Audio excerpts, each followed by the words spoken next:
So, oceans have been taking up the burden, taking all this CO2 in. What could be a problem? Devin, I need you to keep that not on the ground anymore. You need to keep that in your bag. Okay? All right, is it in your bag? All right, in your bag, because it ends up being my problem later. Allison, what do you think? What did you guys talk about? You, Nathan, and Devin.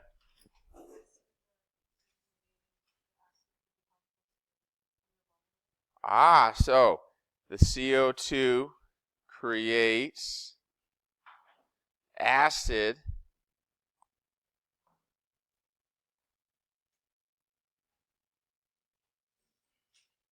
when it dissolves in the water, and that can be harmful to the life in the water, right? Think about if your environment became more acidic. That could be a problem, right? Or more basic, because we're kind of finely tuned, to tolerate certain acid levels, and throw that out of balance, that could be a problem. So yes, CO creates acid when it dissolves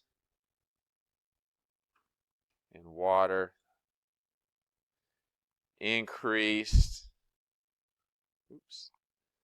slow down. Increased acidity in ocean water can harm life. Yeah.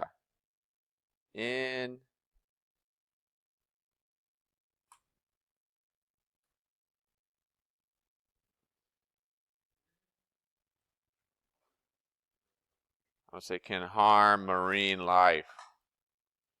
Now let me ask you, what are some marine organisms covered with that land organisms aren't?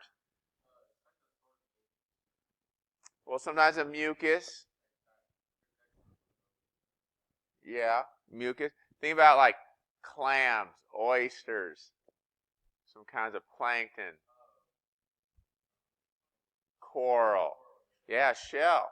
Okay, so shells, when they get into higher acid, start to dissolve. So especially anything that has a shell, that increased acid can dissolve their shell. And that, you can imagine that'd be a problem, right? What if your bone started to dissolve? Would that be a problem? You would like go running and then crack. Your leg would snap. That'd be a problem, Devin. That'd be a big problem. Okay, so make a note of that. Shells dissolve. And anything with a shell in the ocean, that's a problem. That's a big, big problem. Yeah.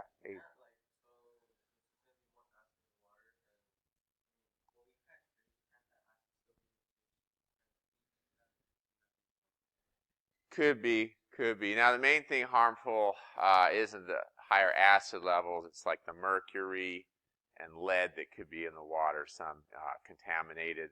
Some marine organisms get contaminated more. For example, they caution women that are pregnant not to eat tuna, because tuna are known to concentrate high levels of mercury in their tissues. And mercury is very toxic. Okay. All right. So this whole idea of the ocean kind of balancing things out, that's an example of negative feedback. I want to talk about another type of negative feedback. So this is the earth putting things in balance. It can do that to some extent. Another way that it can do that is when you have more water evaporating from the ocean, that can create more clouds. Does that make sense? More moisture in the air can create more clouds. And on a cloudy day, say, do you feel as hot when you're outside? No, because the clouds block some of the sun, and it is cooler on the surface on a cloudier day. So clouds can act as a form of negative feedback as long as they're low. Okay, these low clouds can reflect sunlight and then keep it cooler. So that's an example of the earth balancing things out. Okay, these are examples of negative feedback. And I related this to your body getting hot and cold. Your body can balance things out. to some extent, right? If it gets too hot or too cold, then you're going to be in trouble. We got to talk about a couple of positive feedback, and this is really where it's going haywire in the most part, Isaac. Isaac, you heard about ice caps melting, the North Pole, polar bears having trouble. So you understand the concept of, on a hot day, hot sunny day, what color are you better off wearing to keep you cooler? Light color, right? Darker colors are going to absorb more light than light colors. So the ice cap is very light colored, right? And that's reflecting sun from the earth back out into space, keeping us cooler. Now, as the ocean heats up, what happens to the ice cap? It melts, gets smaller. That exposes more ocean, which guess what? Absorbs more or less sunlight. Are you going to absorb or reflect more sunlight with less ice cap, more ocean? That ocean water is going to absorb more of the sunlight. It's going to get hotter. And that's going to melt more ice cap, right? Which is going to make the ocean hotter. And on and on and on. Okay, less reflection, more heat, less ice cap. That's a positive feedback. Okay, that ice cap getting smaller and smaller. And it's been getting smaller and smaller. It's still there so far, but we're going to be in trouble if it completely melts away. This is kind of hard to read, but I think I mentioned permafrost, frozen ground, like in Canada and, say, Siberia, those kind of places. In the ground, there's a bunch of plants locked in, frozen, just like food is frozen in your freezer. It'll last a long time in there. I had some quesadilla tacos in there that I had. I had like 50 of them. I couldn't finish, but I couldn't throw them away. They were delicious. So I put them in the freezer. I ate them for like 8 months. Pulling them out, heating them up. They were delicious. Still tasted fine. So things that are frozen don't decompose. But once they thaw out, like if I just left those quesadillas on the counter, what would happen? They wouldn't last very long. Okay, a day or two. In the fridge? Yeah, but that's not going to last as long. So what am I saying? So the permafrost is melting. Then that stuff decomposes, releases greenhouse gases. It gets hotter, melts more permafrost, releases more greenhouse gases, gets hotter, melts more. So it gets worse and worse and worse. Positive feedback going on. Does anybody remember the human biology example I gave for positive feedback? Where something continues to get worse and worse and worse until it's all over? It was childbirth. Okay, so labor, contractions for childbirth. They get stronger and faster until the baby's out. Okay, so these are some positive feedback loops. You're going to need this for your review paper. Okay, all right. Right now, I need you to go.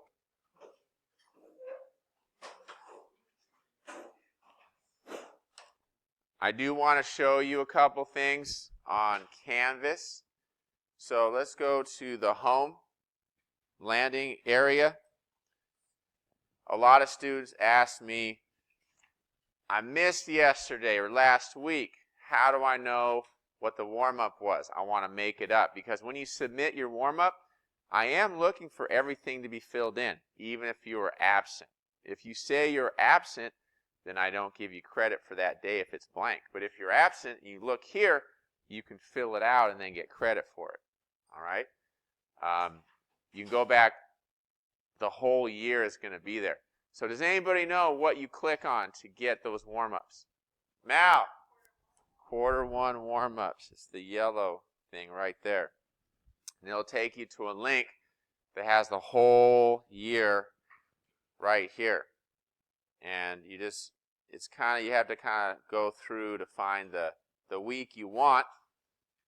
And everything else that I used to show in front of class for different lessons. For example, like the guidelines for the posters, the craft sticks, that stuff is up here too. All right? And the answers, my annotations when we talk about it, will be up there too. Okay? So that's how you can fill out your learning logs. All right. Yes, Talon? I'm not sure exactly. Anybody know? I think early December. November. October? Dang, this month? We gotta get going. Okay. So that is how you look at learning log stuff. Warm-ups. Okay. Any questions on that? The other thing I want to show you is the announcements, which now show up. Every announcement that I post shows up right above the landing page. But let's look over in the announcements. Part of why I'm recording this is because I use some AI tools, ChatGPT and other things, to summarize what the lesson was. So if you miss class, you can just look at that summary and see what we did. Okay? So they should all be there except for days where, I'm absent or I have a technical problem or I totally forget. And some lessons, like you see that when I went over how to do your textbook annotations, that discussion is there. So it gives a quick summary. I think it's pretty useful. What we did in class. And there's the video of the discussion, like what I'm recording right now on the screen, will be there as well. So key learnings, explanations.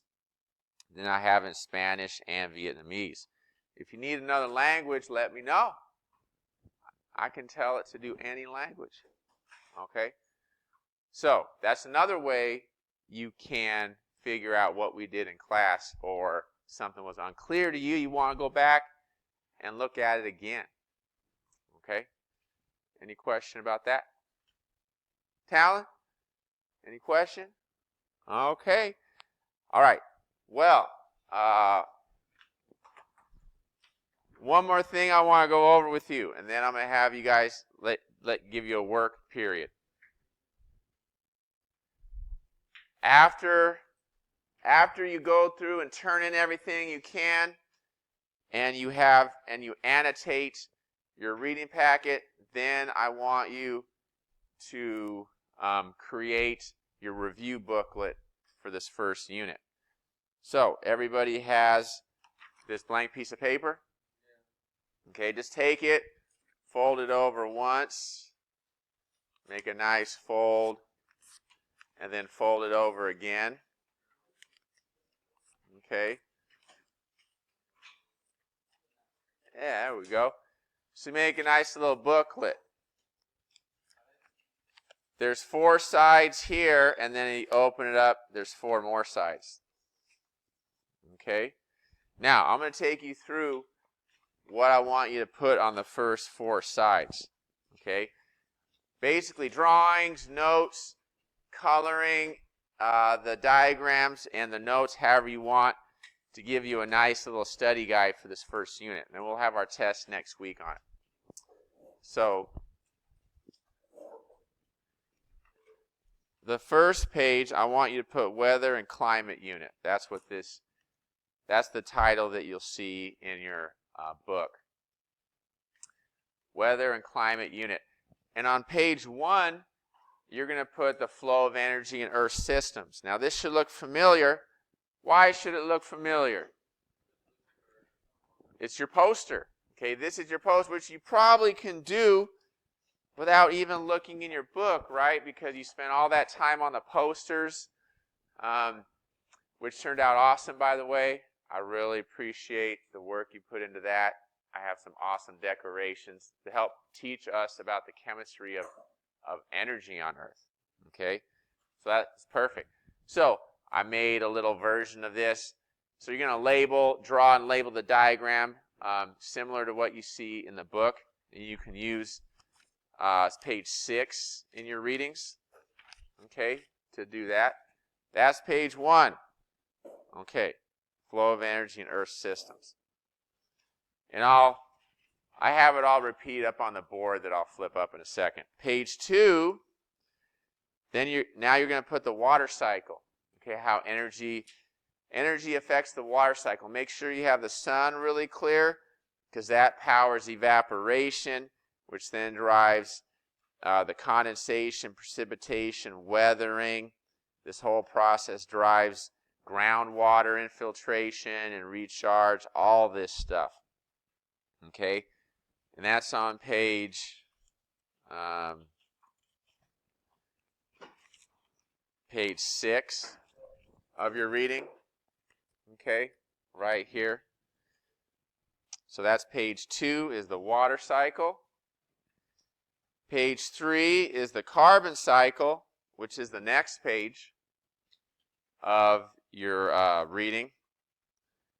And then to finish out those first pages, page 4, you're going to put the rock cycle, which is page 9, I believe. No, 12. The rock cycle right here. You don't have to draw this exactly. Draw a representation. Give your own style and personality. Okay? And then on the inside there are a few more things. But if you finish, if you're done turning everything in, if you're done with your reading and annotation, this packet's all completed and annotated, then work on this. If you finish and color the first 4 pages, then you get started on the inside, and I give you some guidance on that. Okay, so I'll just leave that there so you get started. But I have everything. Well, no, I want you to make your own. Okay. I'm going to turn this off and raise this up, and it gives you a summary of the first 4 pages up on the board here. Okay? All right. Any questions? All right. So I'm going to go through, start grading everybody's stuff you're turning in right now. If you have a question about your grade, now is a good time to ask me. I'll go back and delete that extra assignment as well. Let me know if there's anything else I need to attend to. If you want to listen to your headphones with your own music, or if you need headphones, I have some headphones up here. You're welcome to do that. As long as you are getting work done, you can do that. If I'm seeing you on Instagram and Snapchat, YouTube, watching videos, watching old Dexter reruns, then we're going to say no. We're going to take the headphones out. Okay? All right. Yeah, if you want headphones, there's some right here.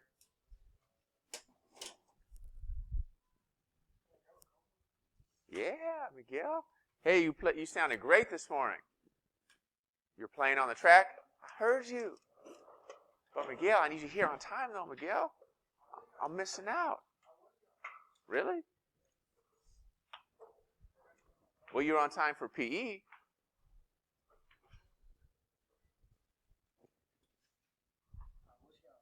For PE?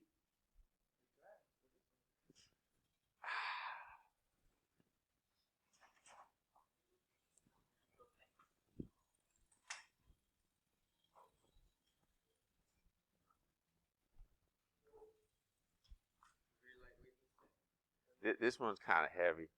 My other bike is really light. You check it out. This one's not too bad. It's kind of heavy. Yeah. Yeah. Yeah. These are the widest I've ever had on this bike. I do. I don't ride it that much.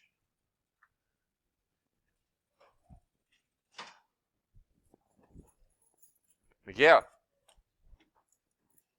Let's go. Let's go.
Yeah.